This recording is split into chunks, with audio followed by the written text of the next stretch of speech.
to lead us in the national anthem, please.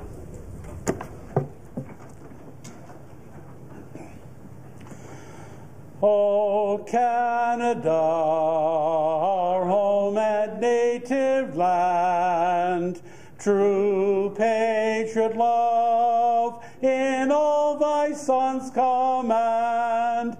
Car ton bras s'est porté l'épée, il s'est porté la croix. Ton histoire est une épopée de plus brillant exploit.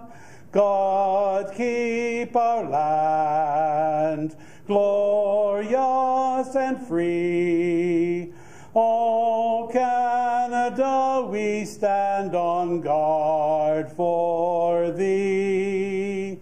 O Canada, we stand on guard for thee.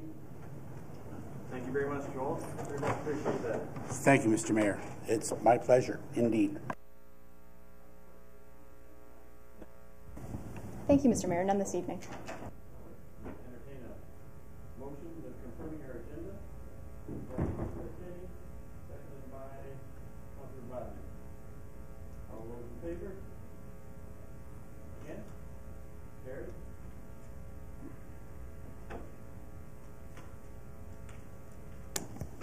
Are there any disclosures of interest this evening?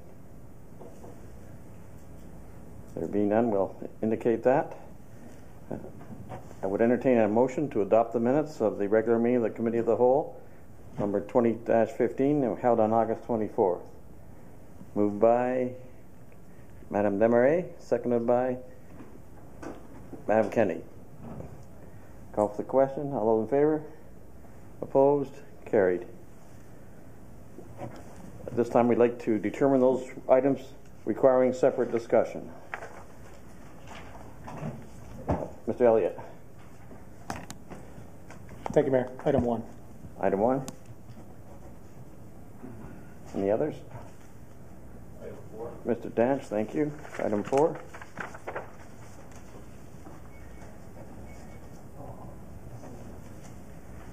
Anyone else? Any other items? Mr. Elliott. Item 7. Item 7.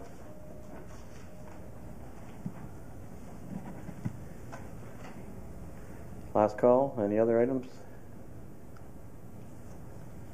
Thank you very much. I'd call for a motion to approve all those items not requiring separate discussion. Moved by Councillor Main, seconded by Councillor Butters. All those in favor? Opposed? Carried. Are there any presentations this evening, Madam Clerk? Thank you. None this evening. Thank you. Delegations. We have Tamara Coleman-Lowry, Executive Director of the United Way. Come forward, Tamara, regarding the United Way South Niagara's 2015 campaign. Good evening, Mayor Maloney and City of Port Colborne councillors. We at United Way South Niagara are diligently preparing for our 2015 annual community campaign launch this Wednesday, September 16th. I'm delighted to be here with you this evening to update you on the landscape of South Niagara, to provide details about this year's community campaign, and to share with you how we are investing in local pressing issues through focused priorities identified by our local residents and stakeholders. I'm sure this will come as no surprise to you that South Niagara and the City of Port Colborne continue to have its challenges. We are faced with higher regional and often provincial averages in many areas. 17% of parents in Port Colborne are sole supporters. Approximately 8% of Port Colborne residents are unemployed. Nearly 5% of the Port Colborne population are considered the working poor. The median family income is well below the LICO, and many live well below the poverty line. We are still seeing more than 1,000 applications for social support services, and the average time on assistance is well beyond 1 year. Greater than half of Port Colborne households are spending more than 30% of their income on rent. Early Developmental Index is showing that more than 15% of children here are vulnerable and at risk. And more than 15% of the residents here between the ages of 25 and 64 have not yet completed high school. We continue to see the impacts of poverty on the Niagara systems. Again, we know that the cost of poverty in Niagara is a staggering $1.38 billion per year. The cost of poverty includes social costs such as health care and crime, social transfers such as welfare, unemployment insurance, and housing and homelessness funding, and the private costs to people living in poverty, along with the lost potential taxes due to low incomes. We are all paying more for welfare, police and courts, as well as health care because people are struggling to make ends meet on a daily basis. Poverty hits society directly in more expensive health care costs because people living below the low-income cutoff cannot afford prescriptions, are nutrition deprived because it costs more to eat healthy, and have high levels of stress over worrying about if they'll be able to put food on the table, placing them at greater risk of developing cancer and heart disease. Those trends become more prevalent the poorer people become. 20% of the population consumes nearly 31% of all healthcare expenditures. The cost of poverty-related healthcare to Niagara, $94 million per year. In addition, crime is also a big poverty-related expense.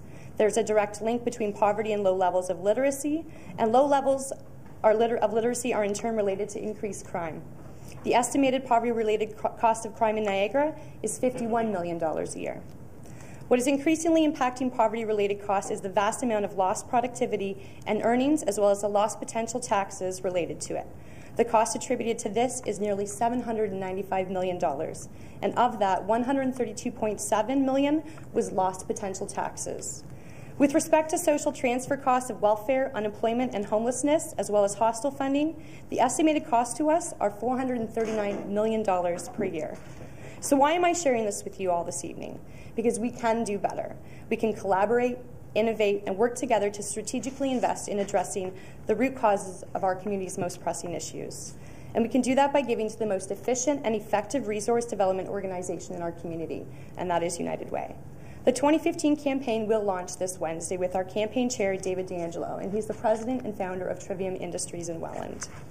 We will announce a $650,000 campaign goal, a goal that will see us continue to raise more than we have in many years.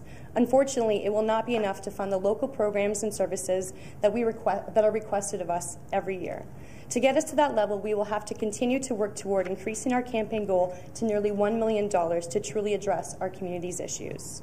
United Ways across Canada, along with our South Niagara United Way, realize those local challenges and successes. We raise funds through our annual community campaign so that we are able to invest in local programs and services that address the focused community priorities we know we need to invest in.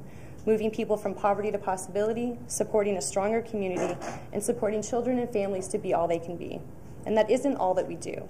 At South Niagara United Way, we invest in programs and initiatives that are intended to support healthy child development and youth development, positive family cohesion, and services for special needs. We increase access to social and health-related services, improving services for an aging population, which we know will build a stronger community. And we reduce poverty and increase the assets for families through basic human needs and supporting education to employment. We also invest our resources and drive collaboration to make a positive community impact for the nearly 90,000 residents in South Niagara. Today, 1 in 3 people will use a United Way funded program. We are investing today in 32 different local programs and services that are being delivered by 18 different community organizations. Organizations such as 211, Autism Ontario, Big Brothers Big Sisters, Port Cares, Niagara Regional Sexual Assault Center, Community Living, Distress Center, Multiple Sclerosis Society, Niagara Nutrition Partners, Warm, Women's Place, the Hope Center, and many more. So how does United Way impact Port Colborne? We provide funding to Big Brothers Big Sisters so that youth in Port Colborne have a big brother or big sister support positive youth mentorship. We provide funding to Community Living so that children with a disability are afforded summer camp enjoyment and their families with much needed respite care. We provide funding to the Distress Center and 211 Information Services so that 24/7, 365 people in Port Colborne have someone to call for immediate crisis support. We provide funding to Meals on Wheels and help provide nearly 14,000 meals to seniors and individuals affected by compromised health situations here in Port Colborne. And we provide funding to Port Cares to support the thousands of meals their Reach Out food program delivers, and their client support services program, which offers one-to-one support for people in various areas. And this is just the tip of the iceberg. But we cannot do it alone. Nearly 50% of our campaign goal helps to provide programming right here in Port Colborne, yet not more than 15% of our campaign actually comes from Port Colborne. We need folks and businesses and people who are able to give to step forward and help where they can. So what can the City of Port Colborne and its residents do to help? Well, we'd like to invite the City of Port Colborne, the staff and the volunteers and all of the city councillors to come together and to find a champion and to give to their local United Way. We'd ask people to get involved, become a volunteer, become an ambassador for an organization that has been providing service for more than 51 years in this community. Make a gift, become an ambassador, give through your payroll, consider becoming a new donor of the United Way, and reach out to us to find how you can do more. And please remember that we have been here for 51 years in this community. We have invested more than $30 million over our 51 years, and there are people who are able to have step out of poverty and move toward long-term success because of the local organization here. Together we can and are making a difference. Thank you for your time this evening. Thank you very much, Tamara. Other members of council have any questions of, yes, Mr. Roder? Thank you, Mr. Mayor. Had the good fortune to work with Tamara for a number of years now on the United Way. And there's a few, I think, important points. And just the last one I'll say first is that there are success stories, just fabulous success stories that just make you cry. Just somebody that comes from, a very bad place, and with the help of the different agencies that we support in United Way, that they've really put their life together and just are an asset to the community, and it's wonderful. One other point is that I'd like to put a challenge out to council too, to let's find some way to have an event go on that we can support United Way. I know one of the Welland councillors for years has put on a rather large event that raises funds for United Way. So I think we need to get our heads together and see how we might be able to just ramp up the support a little bit. So. And if you want anybody to champion your organization, Tamara is the one to do it. And she talked about collaboration, so it isn't, United Way just doesn't get money and give it out to the 14 agencies. There's a rigorous process that has gone through to evaluate those people the agencies asking for money. And also, the United Way will sit down with those agencies and offer them help to, if they're struggling in any way whatsoever, because they're absolutely fabulous. And so, anyways, there's a lot of things that Tamara didn't have time to mention, but take a look at the United Way material, and I think you'll be really impressed. And more so, get involved, because then you'll really know what's going on. So, thanks for coming out, Tamara. Thank you. Thank you, Councillor Wadner. Any other question, Councillor Butters? Thank you, Mr. Mayor. I just wanted to add my 2 cents for what it's worth.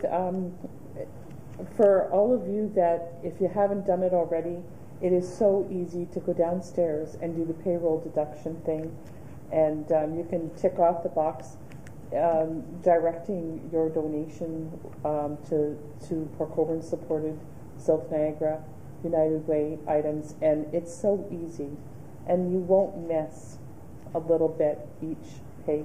You just won't miss it. So I urge you all to get on that bandwagon. Thank you, Councillor Butters. Any other questions of our delegation? There being none, thank you, Tamara. Thanks, for being here this evening. We very much appreciate what United Way does for this community. Our second delegation this evening is Terry McDougall, Director of Fund Development, Alzheimer's Society of Niagara Foundation, and it's regarding the 2015 Coffee Break campaign. Terry, I neglected to mention to Tamara we have a 10-minute maximum presentation time. Yes. Mayor Maloney, members of council, city staff, and members of the public, I want to thank you for the opportunity to speak to you this evening about our annual Coffee Break campaign, which this year celebrates its 20th year. The Niagara chapter of the Alzheimer's Society originally inspired Coffee Break, which has evolved into the longest-standing national annual fundraising event that raises money to support the work of Alzheimer's societies across Canada. Thousands of coffee breaks are held annually, and since launching 19 years ago has raised $18.5 million across Canada. National Coffee Break Day is this Thursday, September 17th, with more than 10,000 coffee breaks expected to take place across the country.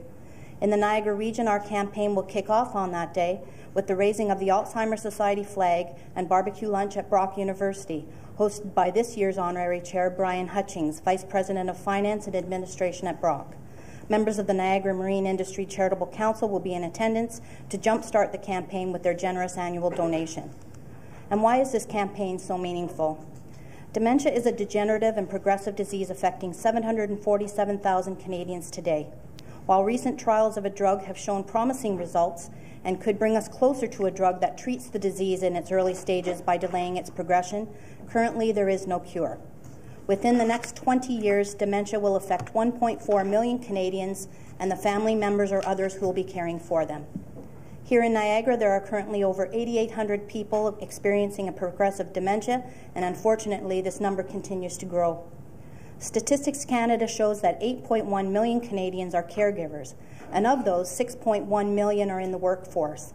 Most of the caregivers are aged 45 to 64, a group that also comprises the most experienced workers. A 2012 Conference Board of Canada study estimates the cost to employers in lost productivity because of caregiving responsibilities to be $1.28 billion a year. Dementia is also a health condition with important social implications that impact our communities. These can include the loss of independence, stigma and discrimination, as well as social isolation for those affected, as well as their partners in care. Our Alzheimer's Society's mission is to advocate for people with dementia and their care partners living in the Niagara region and provide access to a diverse range of appropriate resources and supports throughout their difficult journey that will assist them in remaining independent in their homes and communities longer. Coffee breaks provide an opportunity to invite your coworkers, clients, customers, friends, family, or neighbors to come together to enjoy a cup of coffee or other preferred beverage at a break time or another social get-together in exchange for making a donation to support the work of the Alzheimer's Society. Hosting a coffee break is fun, easy to organize, and a great social opportunity. Our society supplies a free kit, while hosts supply the people in place. Each kit includes coffee for that first pot, a donation box, and promotional signage and literature. While many of the Alzheimer coffee breaks in Canada will be held on the National Day, you can choose a date that is more convenient to you, since the Niagara campaign runs from September through to December. All of the funds raised stay here in Niagara to support local programs and services. Coffee break events are held in homes, workplaces, community centers, schools, churches, city halls, retail outlets, just about anywhere a social gathering can take place and where coffee, other beverages, or food and goodies can be served and a donation collected. Some of the most successful events have involved doing something a little different. Whether it's an open house, barbecue, raffle, dress-down days, selling coffee cup cutouts, or rounding up your bill at the cash register, each break truly makes a difference in the lives of those in your community dealing with the effects of dementia. Organizing or taking part in a coffee break event has the potential to raise awareness and encourage discussion about Alzheimer's disease and dementia. Reducing stigma and misinformation is an important step in improving the quality of life for persons living with dementia and prolonging their independence and sense of well-being. You can also go one step further in changing the lives of persons living with dementia for the better by joining Dementia Friends Canada. Visit dementiafriends.ca, watch a video on what it's like to have dementia, then commit to an action that will better support someone with the disease. Each year, our society must fundraise for approximately $600,000 of its $1.9 million budget, and Coffee Break is our signature event. Thanks to this council and over 200 hosts, we raised over $102,000 last year. This year, more than ever, we hope we can count on your support to reach our goal of $105,000. I encourage each of you to consider hosting your own coffee break event this year and make your coffee count. Anyone can register for a free coffee break kit by calling the Alzheimer's Society of Niagara Region at 905-687-3914 or by visiting the website at alzheimerniagara.ca. Many thanks for your time this evening and your consideration to make a difference in your community today and provide hope for tomorrow. Mayor Maloney, may I present you with your coffee break kit? You certainly may.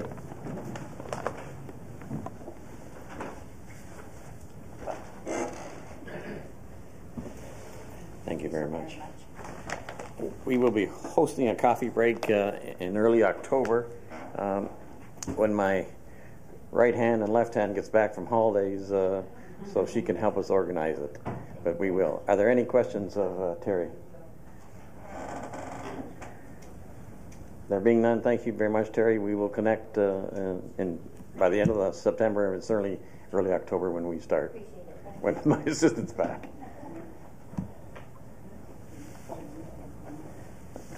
My report this evening would be as follows.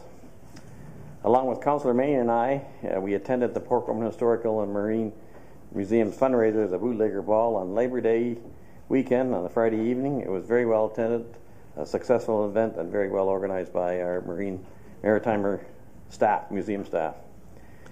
This summer, the museum also provided walking tours of both downtown Port Colborne and of several cemeteries in the community, both of which I found very interesting. If they continue with these in the fall, I encourage you to attend, and certainly they will have them next spring. Councillors Main and Kenny joined me while I emceed an event commemorating Her Majesty Queen Elizabeth's 63rd anniversary on the throne, and acknowledging the historical fact that she is the longest-serving monarch of the modern world, exceeding the reign of the late Queen Victoria. The museum team, my assistant Nancy, and the CAO's Executive Secretary, Carrie McIntosh, helped organize this event. Other communities have also been acknowledging this event, and I was wondering whether Council might like to do something of this nature. Others have done planted trees with a plaque, etc. So I spoke with the museum curator, who suggested that a commemorative bench would be ideal because several of the outdoor benches at the museum have deteriorated. We'll discuss that when we have some prices and things like that. This past Sunday, I joined Councillors Kenny Demaray and Butters at the Volunteer Appreciation Barbecue. Many thanks to Jennifer Bowman and her special events team for their organization and coordination of this event for our Canal Days volunteers. You will recall that without their help, we could not organize the Canal Days Festival. There's no question about that. Going back to Queen Elizabeth, I failed to comment that there is a display in the back corner, our southwest corner, that you may be interested in looking at as you leave the chamber tonight. And that will be there for, I believe, a month. This Saturday, I will join some of the regional mayors in a grape stomp competition, which is part of the Niagara's Wine Festival activities. The foodstuff proceeds generated will go to help feed less fortunate residents. There's a food barrel in the foyer of the City Hall, and I would encourage staff, councillors, and residents to drop in a few items of food to assist the Port Colborne effort. That's an early food drive. The Terry Fox Run will be held this Sunday at Port Colborne High School. However, prior to the kickoff at 2 p.m., there's a 1 p.m. where various participants have agreed to have their heads shaved. I will be participating in this specific event along with my fellow colleague, Councillor Main, who did that last year. I have my pledge sheet, and I encourage members of the council, staff, and the public to pledge a donation to help with cancer research. Charitable donations receipts will be issued for all donations over $10. Please support your mayor and our alderperson, Councillor Main. It's certainly a most worthy cause and adds a lot to the features of the respective mayor and councillor. They're just gorgeous looking hunks of beef cake. Give us that. Councillor Main is giving us a heads up on what he looks like. Anyway, thank you very much, and please consider both of us for the Terry Fox Run and the certainly with the head shaving. They're trying to set a record, and we need as many participants as possible. As you know, Nancy Savage, who organizes the event, traditionally has her head shaved, and it's just not a male thing, ladies. It's quite possibly a female. So we would encourage your participation. That's my report. Does anyone have any questions? Did you say you're volunteering? Kenny? Can I have just a motion to accept my report?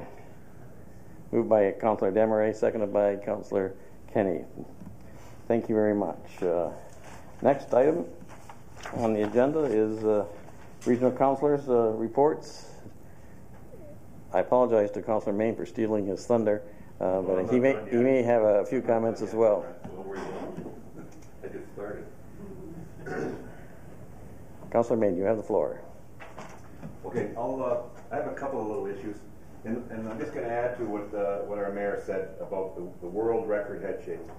I think it's pretty important. There's not anybody anywhere in this room that hasn't been touched by cancer. They're a survivor. They've lost loved ones. They've,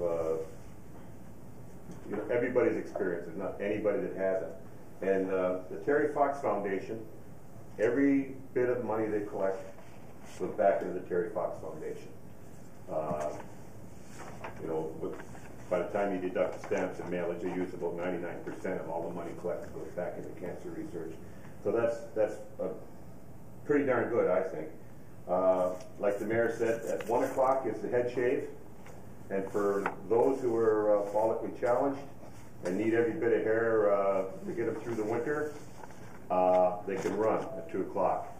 And if they're like me who can't run, they can donate, and they can donate to me. I'm online with the Terry Fox Foundation. You can get me on the internet, or you can email Nancy Selvage at simpatico.ca, or you can call her at 905-835-0442. And if you still want to donate, you can go to the store, which is on King Street, the Terry Fox store. Get yourself a lovely t-shirt for 20 bucks, 35-year t-shirt, collector's item, or a ball cap. And they also have used books for sale. And there's some pretty good ones in there. No Playboys or no Penthouse, but the rest of them are pretty good. Thank you. Thank you. Any other councillor wishing the opportunity to come forward? Councillor Butters? Yes. Over Labor Day weekend, I was sending in photographs of the Pleasant Beach situation that residents were kind enough to send to me. And when I sent them in, I got the automatic response.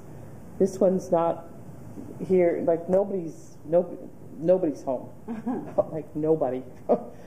And what ended up happening down there over Labor Day weekend was, and I sent you guys the pictures as well, was just awful.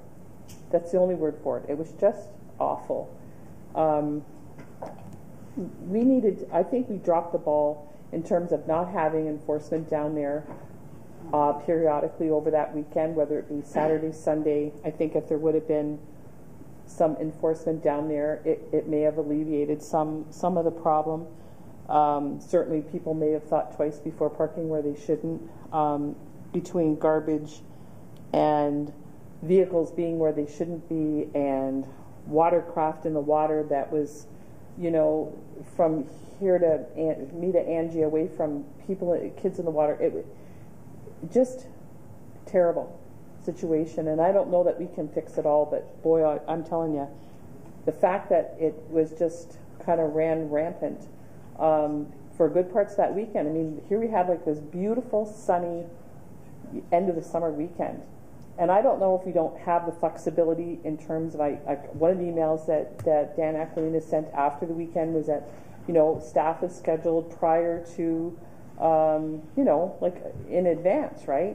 So do we not have flexibility in terms of the bylaw folks that we could have got some enforcement out there? Or I'm not sure where this kind of fell off the rails. When the folks came here a couple of weeks before that Labor Day weekend from Pleasant Beach, and we heard what they had to say, and I really thought that message was fairly well received. I just think that we had a great opportunity to be proactive, and we blew it. Like, that's my personal opinion. I think we kind of blew it.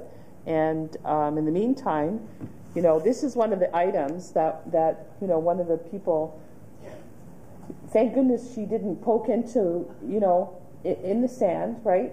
Like stuff like this is being left around. Thank goodness, you know, that lady found it without getting hurt and you know, removed it from the beach. That place was not made for the numbers of people that have gone there. It just wasn't made for that. It was never, it isn't like Cedar Bay. It isn't like Nickel Beach. It's a 66-foot road allowance, for crying out loud. You know, we need to do a better job in this. And I don't know if Mr. Aquilina can answer the questions in terms of the flexibility of scheduling. You know, maybe we're too boxed in. Maybe that was the problem. I don't know. But there's, I mean, I'm still getting letters from folks, and I'm sending them on to Ashley, and Ashley's, you know, circulating them. Some of them I've sent to you guys directly. I know Ashley will make sure that they come into the record and dealt with, so that they're part of our public record. You know, there's people out there that are really worried. They're worried about the coastal dunes. They're worried about the destruction of the habitats out there with these huge numbers of people that are just flooding into this area. It wasn't built for that. You know, we had the group that came out and planted all the natural beach grasses to try to help stabilize things. Burt Miller Group, thank you. These efforts are in vain when we don't take care of what we should be taking care of, which is our 66-foot road allowance. And I don't have all the answers on how to do that, but I mean, we really got to get our heads around this and have it different. Now, we're at the end of the season, and I'm sure it's going to like ease off, because it's not like going to be beach weather too much longer. But we got to be ready for this next spring, kids, because this just cannot happen. It cannot be a replay. Just cannot be. That is just not going to be okay with me in any way, shape, or form. So if Dan could answer the question on our flexibility and our way we schedule bylaw officers, and if we could get, you know, more of that kind of thing happening, I would really appreciate. Also through the Niagara Peninsula Conservation Authority, like that areas like earmarked under the Lake Erie North Shore Water Strategies watershed, those dunes are important. So I don't know if the MPCA plays any kind of role in this, but I just would like us to be able to get on this. Thank you, Councillor Butters. Mr. Aquilina, do you have a response? Absolutely, Mr. Mayor. Thank you very much. And through you to Barb and Council, as you mentioned, it was the perfect storm. Unfortunately, yeah, we weren't prepared for it. I take responsibility for that. I know Mr. Louie did try to reach out to the NRP, to Sergeant Healy, to make them aware of the situation, just because there's no staff scheduled, and I'll be sure that doesn't happen again. At least the NRP can act on behalf of the municipality and issue tickets. That's going to solve one problem, but it's only going to solve the problem for people that decide to come again, because there are going to be people that are going to come back down to Pleasant Beach, and they're not going to be aware of other areas to go in Port Colborne, Nickel Beach, Centennial Beach.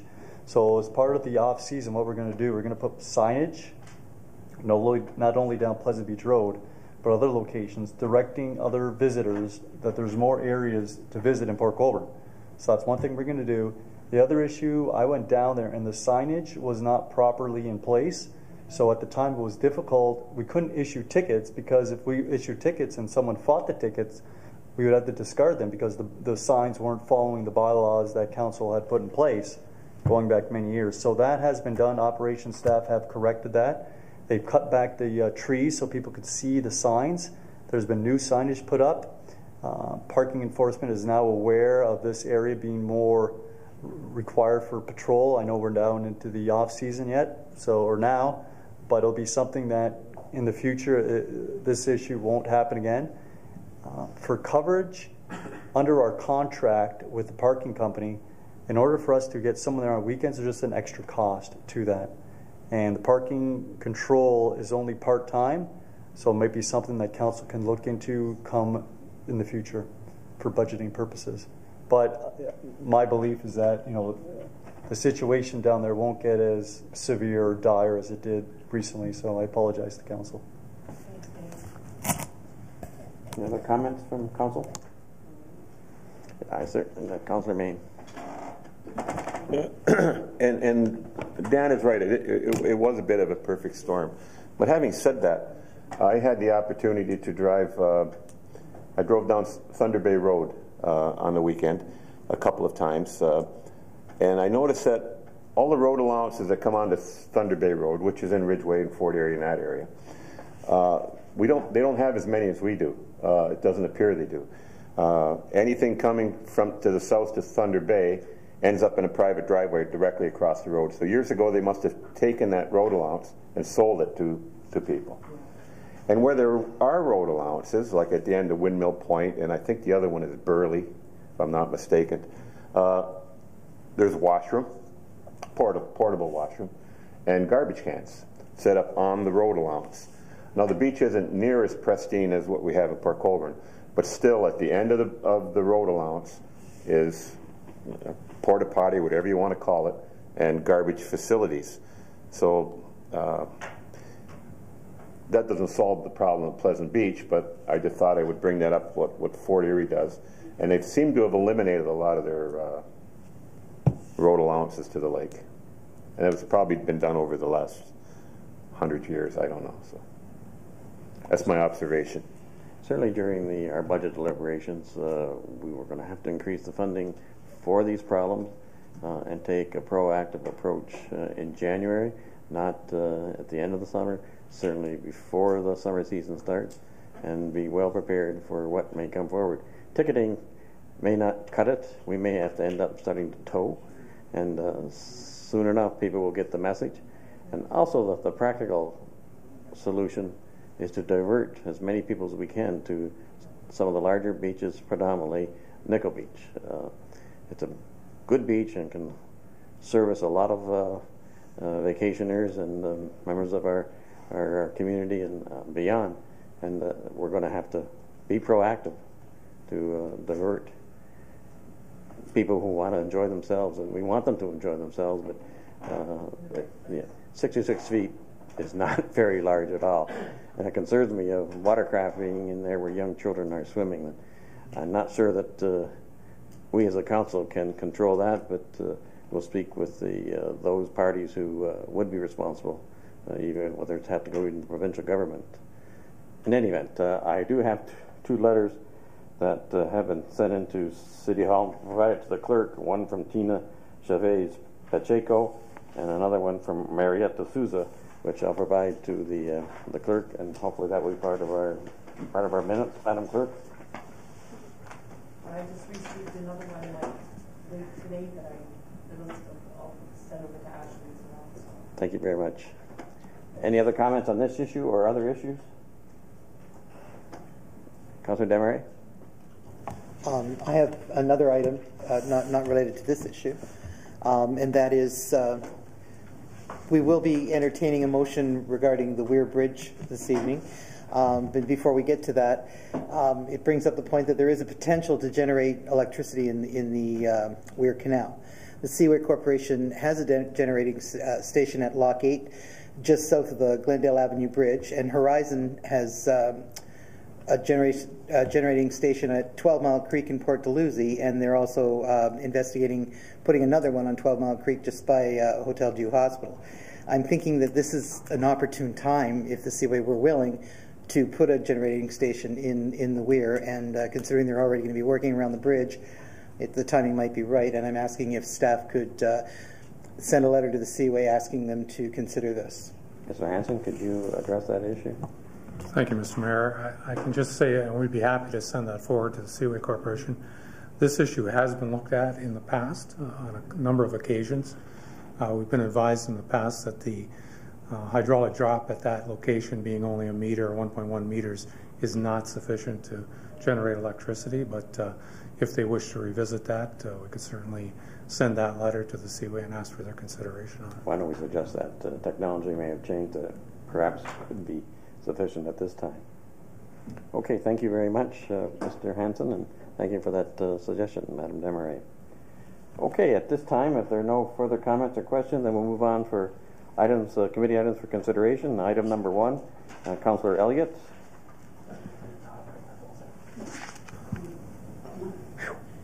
you want me to read the whole thing? Not really. Just the heading Yeah. would be adequate. Thank you, Mayor. Item 1, Community and Corporate Services, Community Services Division, Report number 2015-161, subject 5th Annual Downtown Port Colborne BIA 2015 Harvest Festival, Harvest Fest. Recommended by Councillor Elias. Is there a seconder for the recommendation? Councillor Kenny. Any discussion? Call for the question. All those in favor? Okay. I asked for the discussion, Councillor Elliott. Well, normally when we pull it, you get to speak to it, and then everybody else gets to follow along. That's how past practice has been, unless it changed. Well, we're asking you to address it now. Thank you, Mayor. 3 questions, issues that arise from the report. And Harry, thanks to your department for getting this done so quickly, because I know it was short notice to get this done for this meeting, because the next meeting is the Monday before the festival. So thank you very much for the quick turnaround. With regards to the no truck route, it says that the downtown BIA will have to give adequate warning that trucks cannot utilize West Street in the body of the report. To you or to Ron, where exactly should we put the sign out? And is there a sign available from the city to alert trucks that you can't turn north on West Street coming across Clarence Street Bridge? That was news to me, so just when I read this earlier, when it came out, I'm trying to think of how do we do that and where do we post it?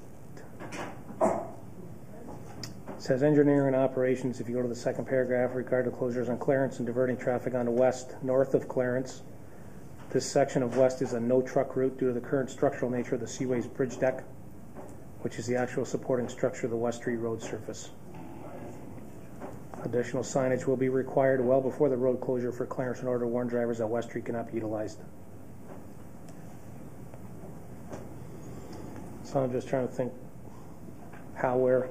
Director Hanson. I'm going to apologize, Mr. Mayor. I'm just reading this for the first time. I was on vacation. I'm wondering if we could just look at an exemption for the short period that this is on. One consideration would be for an exemption to open that up to truck traffic for the short duration, which would be one option. We could certainly investigate that. I don't think there's any signage readily available. The signage would have to be put in place and acquired if there's any specialized signing required for the truck route itself. So we could certainly take a look at that as well.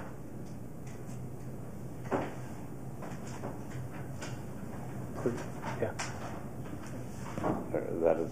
Yeah, well, that's fine. That would be adequate. I'm kind of thinking, with it being on a Saturday, there may not be any truck traffic at all coming down that way. I would have my fingers crossed that it's probably going to be a minimal. Do we have to? I guess we're going to have to make application for that, or can staff do that? Mr. Mayor, I think we'll give us an opportunity, give staff an opportunity to contact the Seaway on this and see if a one-day waiving of that requirement may not be an issue. I don't know how much traffic we're going to get on that day. I think it'd be fairly problematic to completely ban the truck traffic from using that route for the one day. It would be very difficult. So let us take a look at that, and we can certainly talk to the Seaway about it, about the structure itself. Okay. The second question I had was with regards to relief of noise bylaw may be required, and building permits for tents, depending on size and location, may also be required. How soon do we have to make an application for the noise bylaw exemption? We do have 2 bands that are going to play, so I would assume we'll have to make application for that. Yeah. Quickly. Through your worship, yes, you do have to make application for that. Okay. Is there enough time? Madam Clerk, you have a comment? Thank you, Mr. Mayor. The bylaw enforcement division was down to the clerk's office today, and I believe that the noise bylaw exemption has already been issued. Perfect. Thank you. The third thing I wanted to see if we could kind of tweak a little bit is there's a hay wagon route, and it is on page 17, and it shows the route as being Kent Street, Catherine Street, Princess Street, and West Street, and it shows it going in a clockwise direction. And I realized that it had been changed from the original plan, which was counterclockwise on those same streets, because Princess Street is a one-way street. My only concern is that Catherine Street is a one-way street, and Catherine Street will be far busier than what Princess Street is, because Clarence Street is going to be closed at Catherine, and all the traffic will be diverted either going north on Catherine or south on Catherine. And I would hate to have the wagon going up the one-way part of Catherine Street as people are coming around the corner. It would make more sense to go the wrong way on Princess, so to flip those arrows around and go counterclockwise. There may not be as much traffic on Princess, and I know that the museum had carriage rides one year and they went the wrong way up the street. So Peter's giving me the evil eye, so go ahead with the response. Through you, Mr. Mayor, actually that was something that we noticed just this evening on that. The idea was that that map was going to go the opposite direction, but the fact is that Princess Street is one way on the one going between King Street and Catherine Street, going from west to east. So we would be going against the one way. So I know our clerk is going to hate me for this, but the only way I think that we'd be able to do that is actually if we could add to the bylaw the closure of Princess Street between King Street and Catherine, and then that way the hayride can go from the museum down Catherine Street, south on Catherine Street, west over to I think it's Kent, over to West Street, north on West Street to Princess, and then continue Princess all the way straight through to Catherine again. So that if we close Princess Street, that one section, then that would resolve that issue. I don't want to look to my right. I'm closer to her than you are, so She'll hit you then, and not me.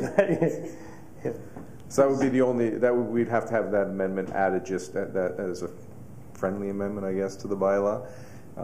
If we can have that when the bylaw comes forward, to add that one part of closure. Madam Clerk, do you have a comment? Yes, thank you, Mr. Mayor. If council is agreeable, certainly a friendly amendment to the recommendation is acceptable. However, it's not possible for me to amend the bylaw this evening because they need to be approved by council as presented and circulated in the agenda. However, if it's approved by council tonight, I can amend the bylaw. We'll withdraw it tonight. I'll amend it and present it at the next council meeting for approval, which I believe is the 28th and is prior to the event. Thank you, Mr. Mayor. Yes, it is, Madam Clerk, and that would be wonderful if you could do that. Thank you. And on another point, as far as passing this recommendation tonight, we would have to probably defer that also on the issue of the Seaway, that we couldn't recommend this be passed until you consulted with the Seaway on the West Street lane.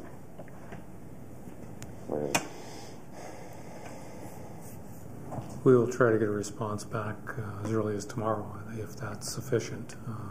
I don't think, I'll speak out of place here, but I don't think there's an issue with, the bridge deck goes all the way down, so I think the one day, this isn't a permanent relocation of the traffic, so I don't think a one-day relocation of the traffic onto that north section is going to have an impact on the deck, but we'll just confirm that with the Seaway. So we can do that as early as tomorrow. But if we're going to defer one item, we still have time to bring it back for all items that are in question. Thank you, Mr. Mayor. The comment that I made was really that council would still approve the recommendation this evening. However, would add that that the bylaw also close Princess Street between King and I believe it was Catherine. So the report this evening and the recommendation would be approved. However, the bylaw itself would be presented and approved at the subsequent council meeting. Okay. What was the issue with the Seaway? Is that going to be a problem? Not having an answer until tomorrow? Thank you, Mr. Mayor. I believe in accordance with what the Director of Engineering and Operations has indicated, he doesn't see it as being a challenge, and if he's in agreement, then it seems that Council can come forward and approve the report tonight. Very good. Any further questions or comments, Mr. Elliott? No, just thanks to staff for all the help, and just, if we can get it out in the press. There's been an awful lot of work going into this event.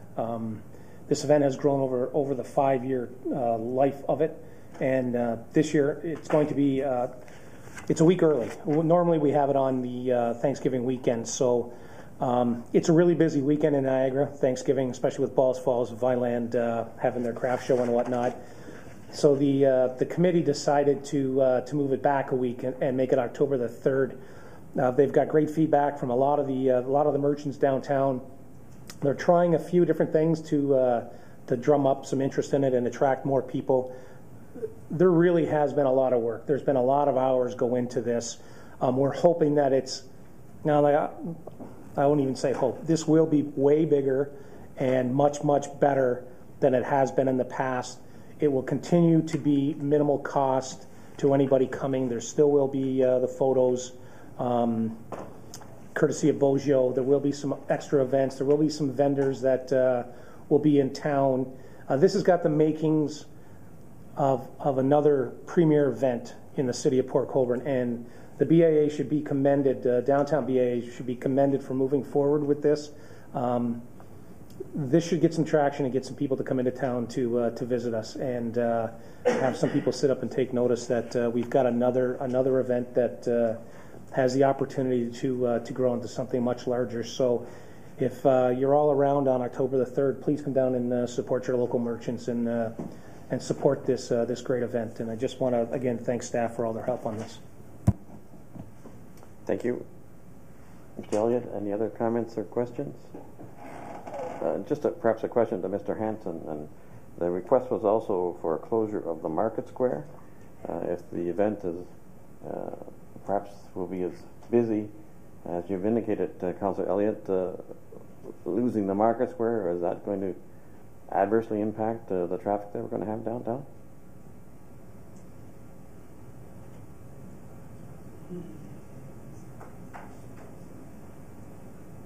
Through you, Mr. Mayor, the fact that Market Square be closed, obviously it then limits parking in the area. We still have the one parking lot behind Meridian Bank there, and parking along the side roads, I guess, is the only alternative. But Market Square is for some activities that's going to be proposed for that, and a site plan still has to actually come from the BIA as to what are all the activities on West Street, Clarence Street, Market Square, and the King George Park, as to where the music is, where the different functions are, so make sure that it's all covered and emergency services knows where things are at and so on. So, and then parking will be parking basically on the streets or around the downtown area, along with the parking lot behind the museum, or by the museum, between the museum and Meridian Bank there. Thank you, Mr. Sinise. Councillor Kenny? Thank you, Your Worship. I just want to add the one thing you can't do, because we found out that with the car show, is block the access to the CIBC bank. I know it's a one-way, but we got to change it for that day, because we had an individual who was very, very upset, and we cannot. That one laneway, whatever it is, what you want to call it, whatever, it cannot block. Right. Harry made sure that was taken care of when we did and that has to change for that day only, so they can have access. So I just want to make note of that for that day. It's just for people who use that bank and they want to access that. That's their only way to access in that, so it can't be blocked. Thank you. Those comments will be duly noted. Thank you. Thank you. If there's no further discussion, call for a question to support the recommendation. All those in favor? Opposed? Carried unanimously. Thank you very much, Mr. Elliott. Second item for discussion is item number 4. Alderman Danch.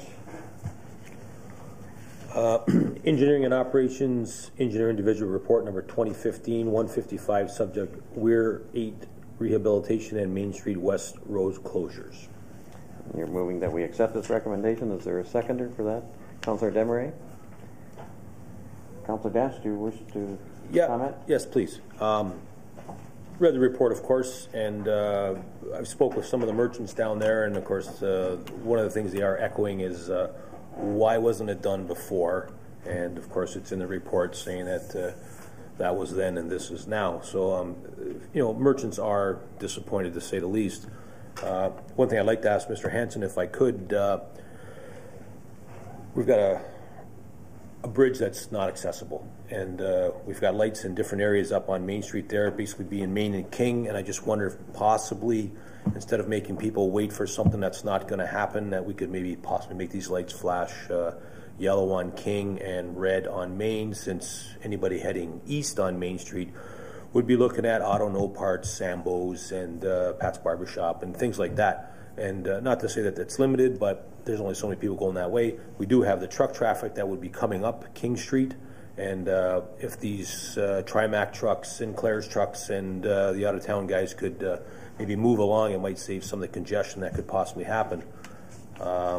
Another area to look at, I would think, would be King and Kalali, because when you're coming down Kalali Street from the east side to the west side, the left-hand turning lanes and whatnot, that light is kind of short, and there's going to be some extra traffic. Maybe we could look at that and see if we can get a longer advanced green or a longer green period, because traffic will be flowing and those guys will be heading down Kalali Street heading west. So I'd like to see if we could maybe look into that, talk to our region friends, and see if they can do some light adjustments and whatnot. Mr. Hanson, do you have a comment? Through you, Mayor Maloney, to Councillor Danch. We'll certainly take a look at that and talk to the region. I think at the Main and King, I wouldn't recommend putting them on flashing mode. I would recommend that we take a look at the timing, given that there's going to be more traffic on King Street than now. So we take a look at the duration of the green going then west on Main Street. That we take a look at that. At the same token, we do the same thing at Kalali Street, given the extra traffic that's not on Main and it's now going down Kalali Street, that we increase the duration of the green signal at both those locations, so that we get the traffic through in a more expedient way.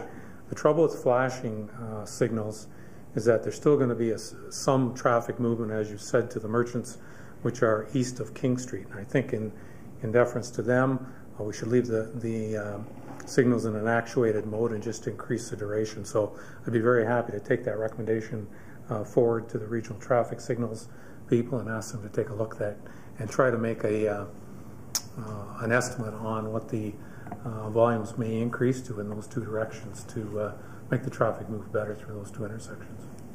And that's appreciated for sure. I just wondered, haven't seen any action down there as yet. Do we have a time? I know they're saying 6 to 8 weeks, but do we know when we might be starting this little project? Through Mr. Mayor, they're looking at a start in October. I believe the work is out to tender at the present time. I received in the last week an additional detour plan, which has now been, it's very similar to the one you see attached to this report. It's been accepted by the region. They're part and parcel because of regional roads that are involved. They've signed off on the detour itself. They're waiting for the city's concurrence to the plan. I wanted to get council's concurrence tonight with the report. I will reply to the region and the COA tomorrow on the detour plan, unless there's some other comments to it, and then we'll be proceeding with it. So it's 8 weeks from some point in October, and as we said in the report, we've prepared a communications plan based on this report. We're going to take the facts from the report that you see before you tonight, put that into a single-page communications package that we want to take to the Hummerston Gateway BIA, and all the merchants along there to inform them what's going on. Once any firm dates are known, mobilization of the contractor, and then we can get that word out as well. It's going to be in the city newsletter, and it's also going to be on the website. And similar to what we did on the Highway 140 bridge, providing project updates along the way, we'll do the same thing on our website to keep everybody informed of the progress of the project. Thank you, and that's all we can ask. Thank you, Councillor Danch. Any other comments or questions? Councillor Main. Through Mr. Mayor to Mr. Hanson, would you know at the present time how much overlap there'd be in the construction area? Because I know that where you come up to Canal Bank Road, and I know when they're going to be working on the deck, they're not going to have their equipment on the deck all the time. It's going to be overlap one way or the other. Do you have any idea how much? Because the public parking lot is on the west side of the bridge. So. Through Mr. Mayor, Councillor Main, we did discuss that, and they've outlined it somewhat in the one of the drawings that's been given to us. It's very important that the bridge construction is confined to the area east of the railway tracks, because we have an active railway there, so it cannot extend beyond that. The contractor will have to have flagging of the railway crossing itself by the railway for that portion of it. The easterly limit of the bridge will be the limit of the construction, because it's important that the Canal Bank Road and Weir Road intersections be kept open for traffic at all times. So there may be some movement of construction equipment from the project itself, but the actual limits of the project are at those 2 points, so that they cannot extend the construction beyond those points. They have to be kept open. Okay, thank you very much. Appreciate it. Any further comments, Councillor Elliott? Thank you, Mayor. Through to Mr. Hanson. Ron, when truck traffic comes up to the corner of Kalali and King, coming off the Weir, are we going to direct truck traffic any specific way, or are we just going to leave it up to the trucks to figure out if they want to go down King to Maine, or if they're going to continue up Kalali and then meet up with Highway 3? Through you, Mr. Mayor. The signage, as shown on the detour plan that we've included, gives an indication. So a truck coming off the Weir Bridge, wanting to make any deliveries, obviously along King Street or Main Street, and that will take that route along King Street. The through traffic, and that's I think the majority of it, through traffic going westbound will take Kalali Street all the way through. And that being a regional road, it is an automatic truck route, and they have the authority to use Kalali Street all the way through. Okay, and the only reason I bring that up is because it's a school zone, and just with the added truck traffic going through there, could be busy at times with parents dropping their kids off and with the buses going in and out. I know that it's posted 40K, which may be a little slow for some of the trucks going through there. So if we could just, I hate to penalize anybody, but if we could just let Niagara Regional Police Services know that at school times, maybe keep an eye on it, just so that we can keep the traffic monitored. Thanks. Any other comments or questions? There being none, we have the recommendation duly moved and seconded to call for the question. All those in favor? Opposed? It's carried. Item number 7, Councillor Elliott. Thank you, Mayor. Let me get it back up here. Town of Pelham resolution in support of the resolution from Haldimand County regarding the vacancy rebate program. Is there a seconder for that recommendation? Councillor Kenny.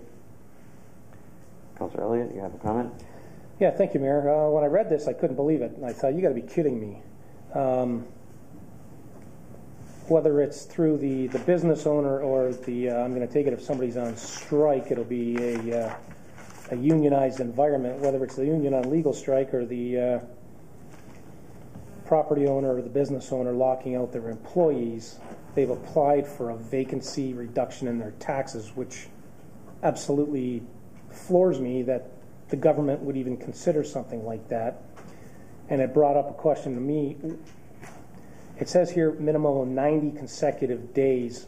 And just through you, Mayor, to Peter, what are the parameters for us, for businesses to get the vacancy rebate on taxes? Because to me, vacancy means that there is no business being conducted. If you're on strike or a lockout, you're coming back to work, and the vacancy rebate should absolutely not be given during that period of time. So can you explain how our vacancy rebate works? Through you, Mr. Mayor, Councillor Elliott, vacancy rebates actually work the same throughout the province. There's stipulations under the Municipal Act as to the vacancies. Basically, what they have to be vacant for a certain number of days. I believe it's the 90 days. And you're absolutely correct that if I received a vacancy application and because a business was on strike or in a locked-out position, I would deny it, because the fact is all of the equipment is in there. They are more than likely operating to some degree. It's not like it is vacant. Vacant basically means that there is nothing in the building. They're not operating. They're not doing any type of business whatsoever. And basically certain vacancies, if it is vacant, it also has to be readily advertised for lease, rent, or for sale in order for it to meet the vacancy qualifications. So in this case, and that's why we are saying we support what Haldeman and Pelham are doing, because unfortunately the Assessment Review Board provided the exemption for the vacancy, and provided the vacancy, which doesn't make any sense at all. So that's why we're looking at definitely supporting the position of the other two municipalities, and get the word back out there to the Assessment Review Board and the provincial government to ensure that vacancies are not granted for that type of business and for that type of activity anyway. Thank you, Director Sinnes. Yeah, thanks, Peter. When I first read it, I was scratching my head thinking, they really didn't do that, did they? And obviously they did. So, there's some things that are a no-brainer and support on. This is one of them. I mean, this doesn't even make sense from any perspective. So I'm hoping that council will support it, and we can give a loud voice back to the province and say, you got to revisit this and change this, because this just doesn't make sense at all. Thank you, Councillor Elliott. Any other comments from any other councillors? There be none, I call for the question. All those in favor? Opposed? It's carried. Are there any notices of motion this evening? There being none, I call for notice of adjournment. Motion to adjourn.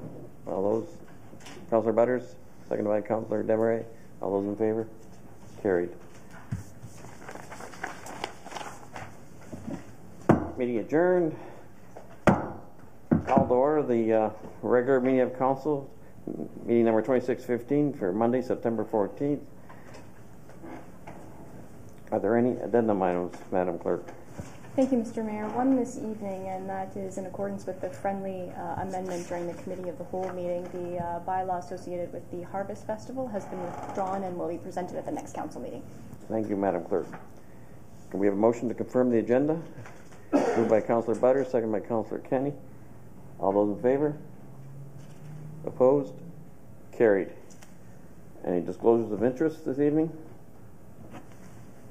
There being none, call for adoption of the minutes of the regular meeting of Council 25-15 held on August 24th, 2015. Moved by Councillor Bodner, second by Councillor Danch. All those in favor? Carried.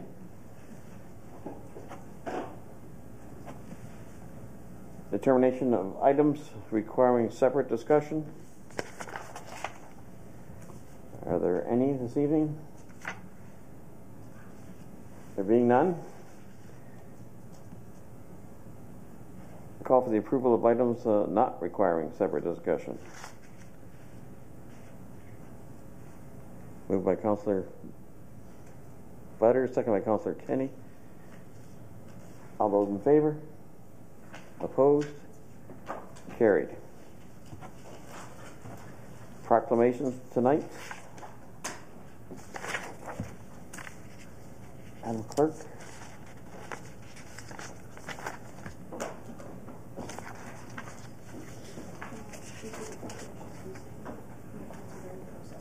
Okay.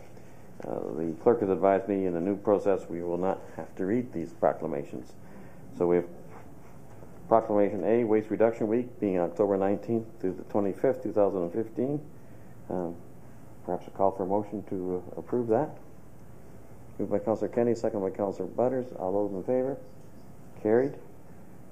Second proclamation is Franco-Ontarian Day, September 25th, 2015. Motion to issue that proclamation.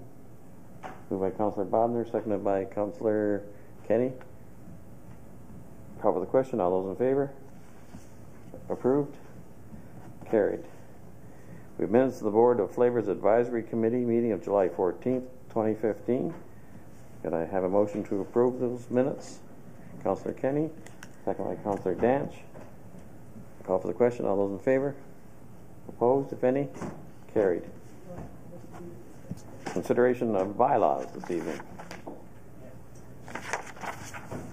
Thank you, Mr. Mayor. Madam That the following bylaws be enacted and passed. Bylaw 628010615, being a bylaw to regulate open-air burning in the city of Port Colborne and to repeal bylaw 14553084.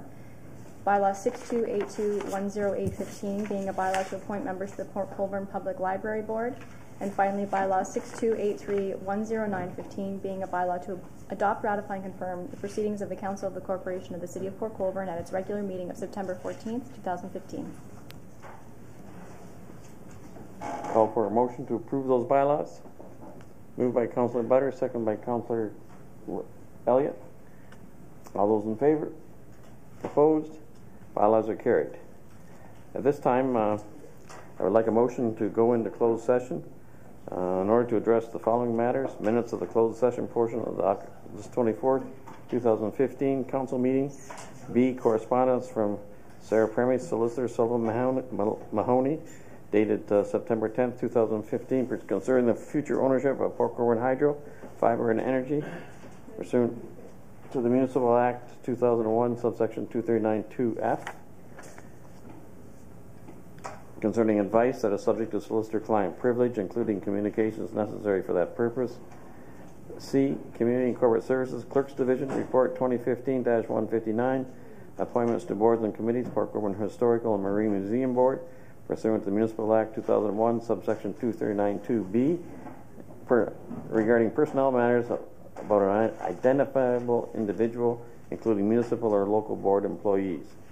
And item number D, a verbal report from the Director of Planning and Development concerning the potential disposition of city-owned land pursuant to the Municipal Act 2001, subsection 2392C, a proposed or pending acquisition or disposition of land by the municipality or local board.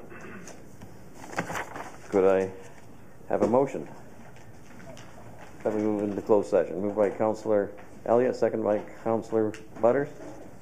Call for the question. All those in favor? Opposed? It's carried. Thank you very much. Members of staff, we appreciate your presence and input this evening. Thank you to members of the media.